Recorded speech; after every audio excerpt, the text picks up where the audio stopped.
Kisah tentang keseimbangan hidup. Ini kisah disampaikan Konfusius suatu ketika. Mari bayangkan hidup ini seperti lukisan dalam kanvas alam semesta. Untuk mengetahui keindahan lukisan itu, semestinya tampak keseimbangan, baik warna, posisi objek, pesan yang mau disampaikan dan sebagainya. Ini juga tercermin dalam ajaran-ajaran agama di dunia, bahwa ditinjau dari alam keseluruhan. Misalnya pada awal penciptaan dunia ini, menurut fisika kuantum tercipta adalah energi. Bila energi itu digerakkan akan mengurai sebagian menjadi benda lain. Namun jumlah energi tetap sama berarti tetap seimbang. Energi tidak pernah berkurang jumlahnya, namun sebagian berubah bentuk. Begitulah seterusnya membentuk irama abadi. Sampai saat ini dan selamanya.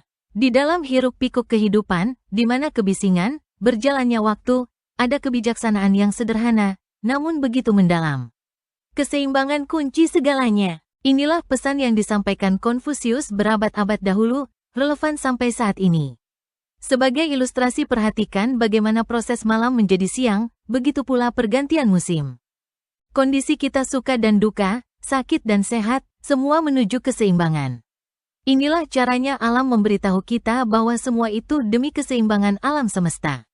Jadi orang bijaksana mengerti hal ini. Dia mengerti hidup ini tidak selalu mulus, tetapi mereka tetap menikmati. Mereka tidak menciptakan konflik dalam dirinya, menerima secara ikhlas. Mereka mementingkan bagaimana cara merespon setiap situasi itu. Seperti pohon menghadapi badai, dia tetap lentur, begitu pula seperti aliran sungai di bendung, tetap terus menuju laut. Dia tetap tangguh merangkul setiap situasi dengan segala perubahannya, menerima secara seimbang. Begitulah ajaran ini, bila kita dalam bahagia, jangan terlalu gembira, begitu pula saat kesedihan. Jangan terlalu tenggelam. Disinilah pentingnya keseimbangan itu, untuk segera sadar, untuk bangkit kembali. Inilah bukti tidak ada yang abadi di dunia ini, dia selalu berubah. Yang abadi hanyalah perubahan itu sendiri. Keseimbangan ini bukan saja terjadi di luar diri kita, tetapi dapat terjadi juga dalam diri masing-masing kita sendiri. Dari sinilah timbul ungkapan, bila mereka mengenal diri mereka sendiri, mereka akan mengenal dunia ini. Tetapi justru karena pengaruh pikiran kita sendirilah, kita tidak menemukan jalan keseimbangan itu. Bila pikiran tenang dan damai, kita akan menemukan jalan yang tepat, oleh karena itu, mulailah dari dalam diri sendiri dahulu. Jangan dipedulikan seberapa besar badai menghadang. Dengan hati yang tenang, akan dapat melewati dengan selamat. Memang kebijaksanaan itu banyak orang menganggap seperti menggapai puncak gunung yang tinggi. Hanyalah orang-orang tertentu saja mampu mencapainya. Konfusius mengatakan bukanlah begitu sesuatu yang jauh, namun tampak jelas dalam momen-momen kehidupan kita sehari-hari.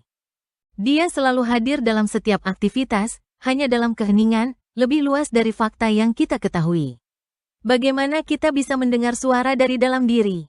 Bila hidup kita penuh dengan kebisingan duniawi ini. Dalam kehidupan modern saat ini, dengan kebisingan informasi, keheningan menjadi sesuatu barang yang dianggap mewah. Sehingga banyak orang mencari kemana-mana, dengan segala cara, tidak sedikit yang menempuh jalan yang salah. Kesimpulan dari kisah ini, keheningan adalah tempat kebijaksanaan itu tersembunyi. Ruang yang kita dapat mendengar pesan kehidupan yang ada di dunia ini. Semoga kisah ini dapat menginspirasi.